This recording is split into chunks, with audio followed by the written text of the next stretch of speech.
Último bloco, já o Doutrinados na Geral, estamos falando sobre parcerias, principalmente do apóstolo Paulo. Aqui é interessante, o apóstolo Paulo, nós debatemos, ele sabe quando começar parcerias, ele sabe muito bem quando terminar parcerias. Que é uma coisa que às vezes é muito difícil. A gente está falando aqui, poxa, se um pastor, você está vendo, tem alguém que Deus está usando mesmo, despontando e tudo, ao invés de ter inveja, de segurar, fala, Deus, se quer usar esse menino que cresceu aqui na minha igreja e tudo, está despontando, dá asa, vai embora, meu filho, está abençoado. Acho que isso é muito bonito e às vezes é muito difícil para um pastor abrir mão de alguém que ele até tem utilidade ali, mas Deus não quer usar ele ali naquela igreja, Deus quer levantar mais. Tem isso, não é só da inveja, ele vai querer pegar meu lugar. Não, eu quero isso que ele está bombando, eu quero trazer para a minha igreja, só que Deus não faz assim. O problema, André, é manipular pessoas e querer manipular até Deus. O problema está aí. Na verdade, o que ocorre? Eu costumo dizer isso. Você não tem que trabalhar com ninguém tentando impedir a pessoa de ser abençoada, de crescer e desenvolver-se na vida. Eu acho que o verdadeiro líder ele tem prazer quando vê quem está em sua volta se desenvolvendo, crescendo. Eu acho que, não, tenho certeza, essa deve ser a visão do verdadeiro líder. Ele tem alguém na sua igreja, estão falando de igreja, dentro do seu contexto ali, e alguém que cresce, que desenvolve, ele tem que estar feliz, poxa. Ele tem que estar vibrante. Poxa, fulano nasceu aqui, fulano cresceu aqui. Olha o trabalho que ele está fazendo, glória a Deus. Mas isso ser uma coisa permanente. Não ser porque o problema é, como eu vi um pastor dizer, que o orgulho, ele é igual ao mau hálito. Quem tem não sabe que tem. Então, às vezes, o cara fica orgulhoso, não quer que o outro desenvolva. E isso não é a proposta do reino. E esse é o motivo pelo qual Paulo tinha parcerias. E daqui a pouco eu quero falar por que Paulo, o que as parcerias proporcionou para Paulo. Mas vamos lá. Não, mas eu acho que a gente pode entrar, porque já é o último bloco. Pode falar então, rapidinho? Disso, não. Que eu queria entrar, por ele ter parcerias. O que proporcionou para ele? O que ele conseguiu fazer que ele não faria outro? Eu vou dar alguns exemplos aqui, rápido. Ele não faria tudo o que ele fez se ele não tivesse amigos. Verdade. Porque ninguém consegue fazer nada no reino sozinho. Jesus iniciou com um princípio de ajuda mútua, quando ele disse, eu vou enviar vocês de 2 em 2. Porque no meu reino eu não quero ninguém fazendo nada sozinho, de 2 em 2, de 2 em 2, de 2 em 2. Então eu acredito que isso é um princípio estabelecido por Jesus. Paulo tinha um pano de fundo, né, muito vasto, um terreno para se alcançar, e ele se fez valer de pessoas diferentes, de culturas diferentes, né.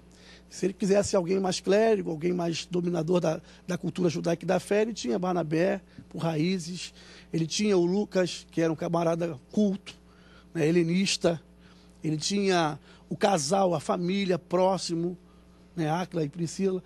Então, quando você tem as pessoas certas, para o momento certo, aí de 40 DC até mais ou menos 68 DC, que é o tempo das viagens, né? E se for contar também a viagem para Roma, para a prisão, alguns dizem que são 4 grandes viagens, ele tem a mão de obra certa. E ele não tem preocupação com isso. Vaidade. O que eu quero colocar, hein, André, aqui é o seguinte, o que proporcionou para ele, rapidamente, poucas palavras, o que proporcionou para Paulo? A primeira coisa tão importante das parcerias de Paulo, a primeira coisa que eu vejo que foi proporcionada a ele por ter amigos, por ter pessoas ao seu lado, por ter criado um vínculo de relacionamento.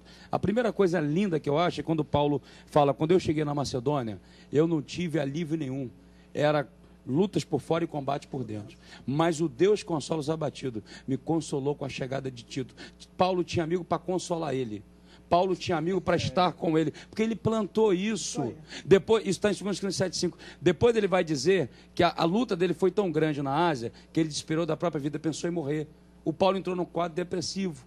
Depois ele falou, todo mundo me abandonou. Fulano abandonou e tal, no 2 Timóteo 4. Meu irmão, ele está sofrendo de abandono psicológico, mas ele tinha pessoas ali, esse tempo todo. Tito consolou, ele cita o Onesíforo, que você citou aqui, em 2 Timóteo, e essa palavra lá no grego é de recreio, de alegria, de brincadeira.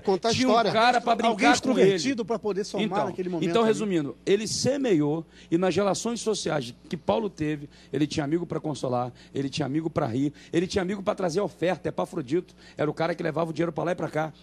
Tanto ele era tão amigo que ele falou assim, Filipenses 2,27, se esse cara morreu, eu vou morrer também. Mas Deus livrou ele. Então Paulo tinha amigos. E eu acho não, tenho convicção. Se nós não tivermos amigos, se a gente não valorizar as pessoas, nós vamos morrer sozinho e vamos morrer triste, vazio, e sem Deus e sem nada. Porque Deus passa pelas pessoas.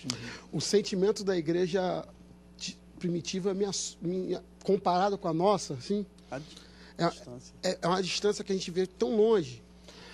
Paulo aparece num cenário que Barnabé vai escolher, vai colocar ele. Logo depois ele vai ter que precisar de alguém. Naquele momento é Silvano que é o cara. Silvano é o cara da igreja onde ele está, ele vai lá, eu preciso dele. Aí a igreja fala, pode levar. Aí ele chega em lista, quando ele chega em lista, quem está despontando? Timóteo. Está tão bem que já está pregando em Troade. Ele fala, preciso dele. Aí a igreja fala, pode levar. Não era uma igreja que só liberava oferta, era a igreja que liberava os melhores pregadores. Hoje chega um pastor e fala assim, eu estou precisando do teu pregador. Ele fala assim, não, tem que segurar um pouco. Parece que é cuidado, mas não é. Era uma igreja que liberava obreiros.